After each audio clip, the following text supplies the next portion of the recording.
Hello everyone, welcome to all of you. तो आज हम लेकर आए हैं चैप्टर नंबर 9 के शॉर्ट क्वेश्चन। तो चलिए बिना देर करे जल्दी से शुरुआत कर लेते हैं। सूक्ष्म जीवों द्वारा लाभदायक उत्पाद औद्योगिक स्तर पर प्राप्त करना क्या कहलाता है? जैव प्रौद्योगिकी, जैव विकास, पारिस्थितिक तंत्र या ये सभी? तो इसका सही आंसर है जैव प्रौद्योगिकी। जैव प्रौद्योगिकी में किसी भी सूक्ष्म जीव द्वारा या उसके किसी कोशिका द्वारा हम लाभदायक उत्पादों को तैयार करते हैं, जिसे हम जैव प्रौद्योगिकी कहते हैं। नेक्स्ट क्वेश्चन है क्वेश्चन नंबर 2। प्रथम रिकॉम्बिनेंट डीएनए किसके द्वारा निर्मित किया गया? तो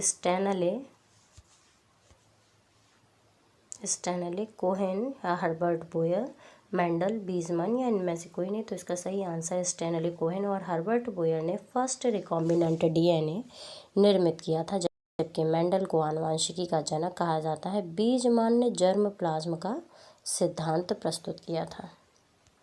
नेक्स्ट क्वेश्चन है आणविक कैंची कहते हैं ऐसी कैंची जो डीएनए को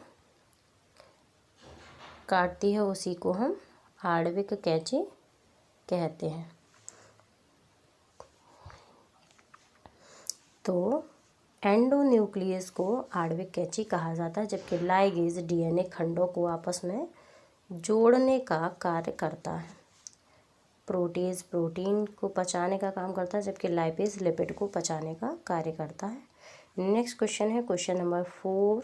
डीएनए खंडों को पृथक किया जाता है तो इलेक्ट्रोफोरेसिस द्वारा, पीसीआर द्वारा, क्लोनिंग द्वारा या इनमें से कोई नहीं? तो इस क्वेश्चन का सही आंसर है जेल इलेक्ट्रोफोरेसिस द्वारा डीएनए खंडों को उसके साइज के बेसिस पे अलग कर लिया जाता है। नेक्स्ट क्वेश्चन है क्वेश्चन नंबर 5। वेक्टर में कौन कौन सी विशेषताएं होनी चाहिए? तो एक वेक्टर में स्वद्विगुणन होना चाहिए, वर्ण योग चिन्ह होना चाहिए, ऑरिजिन ऑफ रेप्लिकेशन, इनमें से कोई नहीं? तो ये सभी होना चाहिए था यहाँ। ये सभी स्वद्विगुणन भी होना चाहिए, वर्ण योजक चिन्ह भी होना चाहिए, ऑरिजिन ऑफ रेप्लिकेशन भी होना चाहिए एक अच्छे वेक्टर में। नेक्स्ट क्वेश्चन है वह एंजाइम जो डीएनए को विशिष्ट खंडों से काटता है? तो सही आंसर इसका बताना है प्रतिबंधन एंडोन्यूक्लियस। ये वेरी वेरी इंपॉर्टेंट क्वेश्चन है, ध्यान रखेंगे।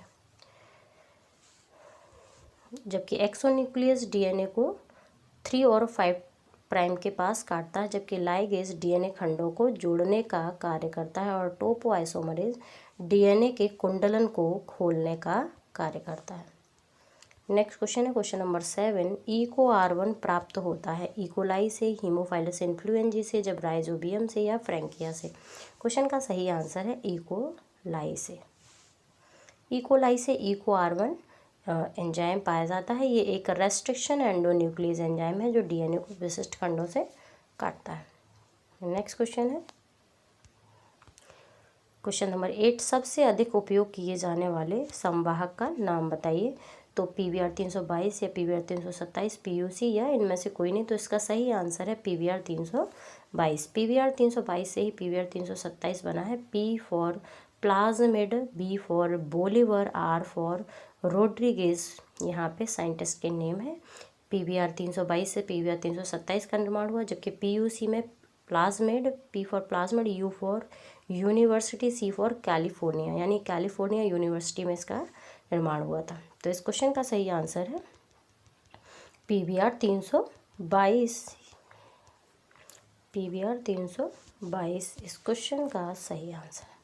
नेक्स्ट क्वेश्चन है क्वेश्चन नंबर 9। जीवाणुओं में पाया जाने वाला अतिरिक्त डीएनए को क्या कहते हैं? एक्चुअल में यहाँ प्लाज्मिड होना चाहिए, प्लाज्मिड।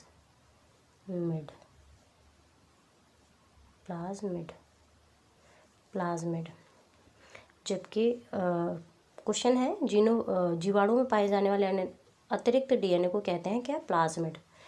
जबकि जीनोफोर क्या है? तो बैक्टीरिया में जो डीएनए पाया जाता है उसे हम जीनोफोर कहते हैं, जबकि अतिरिक्त डीएनए को प्लाज्मिड कहा जाता है। ये भी डबल स्ट्रैंडेड होता है, किंतु सर्कुलर होता है। नेक्स्ट क्वेश्चन है क्वेश्चन नंबर 10। डीएनए को काटकर उसमें विदेशी जीन को जोड़कर नया डीएनए बनता है उसे कहते हैं पुनर्योगज डीएनए, जेड डीएनए, ए डीएनए या बी डीएनए, तो उसे कहते हैं पुनर्योगज डीएनए। पुनर्योगज डीएनए क्या होता है कि जब भी किसी डीएनए से वांछित जीन को अलग किया जाता है और इस जीन में किसी बाहरी डीएनए को जोड़ा जाता है, तो अब इस नए बने डीएनए को ही रिकॉम्बिनेंट या पुनर्योगज डीएनए कहा जाता है। जबकि जेड डीएनए डीएनए का एक टाइप है, ए डीएनए भी डीएनए का एक टाइप है और बी डीएनए भी डीएनए का एक टाइप है। डीएनए 5 टाइप के होते हैं, ए डीएनए, बी, सी, डी और जेड डीएनए। क्वेश्चन नंबर 11 है, इलेक्ट्रोफोरेसिस द्वारा पृथक किया जाता है। इलेक्ट्रोफोरेसिस द्वारा पृथक किए गए डीएनए को किससे अभिरंजित करके देखा जा सकता है? तो इथिडियम ब्रोमाइड, लीशमान, सैफरन या इनमें से कोई नहीं। जब जेल इलेक्ट्रोफोरेसिस किया जाता है तो उसमें जो डीएनए के खंड होते हैं, इनमें से छोटे खंड तली पर एगेरोस जेल में बैठ जाते हैं। अब इस पर इथिडियम ब्रोमाइड डाला जाता है और फिर यूवी रेज डालकर डीएनए पिंक कलर का दिखाई देता है। तो इथिडियम ब्रोमाइड अभिरंजक का यूज़ यहाँ किया जाता है। नेक्स्ट क्वेश्चन है क्वेश्चन नंबर 12, PBR 322 को तैयार किया गया है। तो PBR 322 को तैयार किया गया है इकोलाई द्वारा। राइजोबियम दलहनी पौधों की जड़ों में पाया जाता है। फ्रैंकिया भी नाइट्रोजन का फिक्सेशन करता है, लेकिन ये दलहनी पौधों की जड़ों में नहीं पाया जाता है। नेक्स्ट क्वेश्चन है क्वेश्चन नंबर 13, टेक पॉलीमरेज का उपयोग होता है इलेक्ट्रोफोरेसिस में, पीसीआर में, क्लोनिंग में या इनमें से कोई नहीं। तो सही आंसर है पीसीआर में। पीसीआर में टेक पॉलीमरेज का यूज़ होता है क्योंकि यहाँ पे समथिंग 80 से 90 डिग्री टेम्परेचर दिया जाता है, 90 डिग्री टेम्परेचर दिया जाता है। तो यहाँ टेक पॉलीमरेज यानी कि थर्मस एक्वेटिकस बैक्टीरिया से लिया गया टेक पॉलीमरेज यहाँ यूज़ होता है। नेक्स्ट क्वेश्चन है 14, डीएनए को जोड़ने का कार्य करता है लाइगेज, रेस्ट्रिक्शन एंडोन्यूक्लियस, टोपोआइसोमरेज या हेलिकेज। तो लाइगेज डीएनए को जोड़ने का काम करता है, जबकि रेस्ट्रिक्शन एंडोन्यूक्लियस डीएनए को काटने का काम करता है। टोपोआइसोमरेज डीएनए के कुंडलन को खोलता है और हेलिकेज डीएनए में उपस्थित हाइड्रोजन बॉन्ड को तोड़ता है या ब्रेक करता है। नेक्स्ट क्वेश्चन है क्वेश्चन नंबर 15, EcoR1 डीएनए को काटता है G और A के बीच से, T और T के बीच से, C और C के बीच से, A और A के बीच से। तो EcoR1 डीएनए को काटता है G और A के बीच से, यानी ये GAATTC सीक्वेंस को पहचानता है